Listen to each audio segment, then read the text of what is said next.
4 պայուսներում շարունակվում են աղի և ավազի կուտակման աշխատանքները։ Գերշեր բազմաֆունկցիոնալ մեքենաներ, 50 հատ փոքր չափի խոզանակավոր տեխնիկա, Բելարուս տեսակի 7, K տեսակի 2 տրակտորներ և 10 ինքնաթափ մեքենաներ։ Տեղեկացնում եմ, որ վերջին 15 օրին ձնամաքրման աշխատանքների ընթացքում օգտագործվել է մոտ 6500 խորանարդ մետր աղավազային խառնուրդ։ Այս պահին համայնքային հիմնարկի 4 պայուսներում շարունակվում են աղի և ավազի կուտակման աշխատանքները։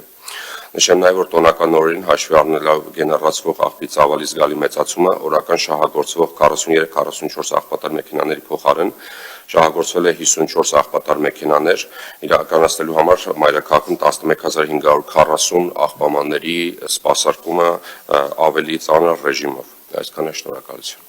Շնորհակալ եմ, պարոն Կատվալյան, իրականում ձեր աշխատանքը գնահատում եմ բավականին լավ, որովհետև հաշվի առնելով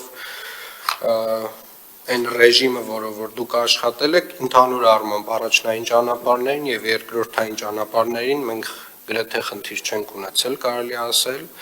եւ ուզում եմ նաեւ խոսել այն մասին, թե ինչն է արվել վատ իմ կարծիքով եւ իմ տպավորությամբ,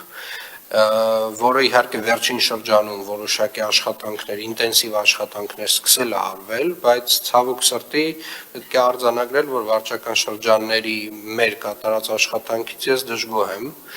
եմ մի քանի պատճառներով։ Առաջին հերթին իմ կարծիքով մենք բավարար չափով ջանք չենք գործադրել, որպեսզի մասնավոր տնտեսվարողները, ովքեր ունեն պարտականություն, իրենց դիմացի հատվածներում ձնամաքրման աշխատանքներ իրականացնելու համար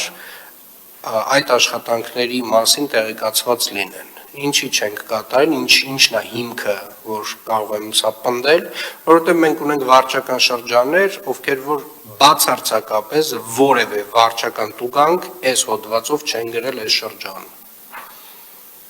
Դրանք 4-5-ն են։ Եվ չկա դրան բացատրություն։ Կիևյան փողոցից 2 օր առաջ եղբորս հետ դուրս եմ գալիս իրենց շքամուտքից, այդտեղի խանութի տերը մաքրում է դիմացի հատվածը եւ ինձ ասում է ինձ սրա համար փող պետք է տաք։ Այդ մարդը չգիտի, որ ինքը պարտավոր է դա անել։ Ավականու որոշմամբ մասնավոր տնտեսվարողները, ովքեր որ առաջնային գծում ունեն օբյեկտներ, հասարակական տարածքներ, բիզնես, իրենք պարտավոր են այս ձնամաքրման աշխատանքներին մասնակցել։ Պարտավոր են նաև համատիրությունները։ Սա մեկ։ Եվ այն վարչական շրջանները, ովքեր որ չգիտեմ ինչ պատճառով եւ ինչ բացատրությամբ եւ ինչ հիմնավորմամբ այս վարչական տուգանքները չեն գրել, իրականում պետքա բացատրեն եւ հիմնավորեն, որովհետեւ ինձ մոտ մեծ հարց է առաջանում։ Երկրորդը, հունվարի 1-ից 3-ը, եթե ոչ 31-ից, մեր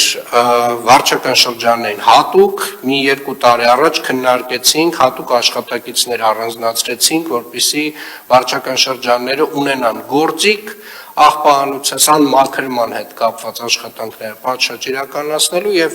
նմանատիպ դեպքերում մայթեր, բակեր եւ մնացյալ այլ տեղերում, երբ որ ձյուն է գալիս, ունենան այդ ներուժը որոշ չափով աշխատացնեն այդ մարդկանց, որպեսզի ծայրահեղ խնդիր չունենան։ Ես 1-ից 3 քեզ մարդիկ տուն են եղել։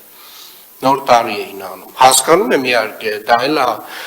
մոտեցում, բայց այն մոտեցումը չի, որի մասին ես խոսել եմ տարվա վերջին։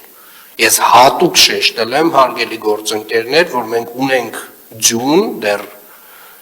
դեկտեմբերի վերջին եմ խոսել դրա մասին։ Եվ պետք է աշխատենք 24/7 ռեժիմով, ինչպես աշխատել է ԵԱՍՄ հիմնարկը։ Սա 2 եւ 3 հարգելի գործընկերներ։ Դուք ունեք մոտավորապես հանրագումարով 300 աշխատակիցներ, ովքեր որ պետք է զբաղված լինեն տարատեսակ վարչական խախտումներ արձանագրելով, եւ այդ արձանագրությունների թվերը, երբ որ ես հանում եմ, ձեր 300 աշխատակիցների, համեմատում եմ օրինակ նույն հասարակական կարգի կամ քաղաքաշինության եւ հողի վերահսկողության աշխատակիցների քանակը, այսինքն մարդ վարչական իրավախախտման արձանագրություն խայտառակ թվեր են դուրս գալիս։ Ուղղակի խայտառակ թվեր են դուրս գալիս։ Եվ ես հասկանում եմ, որ այդտեղ ունենք լուրջ փոփոխությունների կարիք, որը շուտով կքննարկենք անպայմանորեն։ Այսինքն մոտավորապես, չգիտեմ ինչ ասեմ, տենց անհամադրելի քանակ է, էլի։ Այսինքն մեկ հասարակական կարգի պահպանության աշխատակիցը միջինացված, ասենք անգամներով, տասնյակ անգամներով ավել վարչական իրավախախտում է արձանագրում, քան մեր վարչական շրջանի համապատասխան նույն աշխատակիցը։ Լավամարդ դուրս գալը լավ բան չի։ Այդ վարչական տուգանքները հենց այնպես չեն գրվում։ Այդ վարչական տուգանքը նրա համար է, որ այդ խանութի տերը իմանա, որ դա իր պատասխանատվությունն է։ Այդ վարչական տուգանքը դրա համար է։ Որովհետև ինքը պարտավոր չի այս գործակարգ հավանականը լսել, բայց ինքը պարտավոր է հավաքանու որոշումը կատարել։ Պարոն Կարոյան, ինձ թվում է մենք տեխնիկայի հավելյալ կարիք այնուամենայնիվ ունենալու ենք, խնդրում եմ մի հատ գույքագրել վերջնական ինչ քանակ ինչ ծավալի տեխնիկա է մեզ պետք, ունիվերսալ տեխնիկա հավելյալ, որը որ կսպասարկի մեր վարչական բոլոր շրջանները նմանատիպ դեպքերում, բայց նաև կիրականացնի սանմաքրման աշխատանքներ։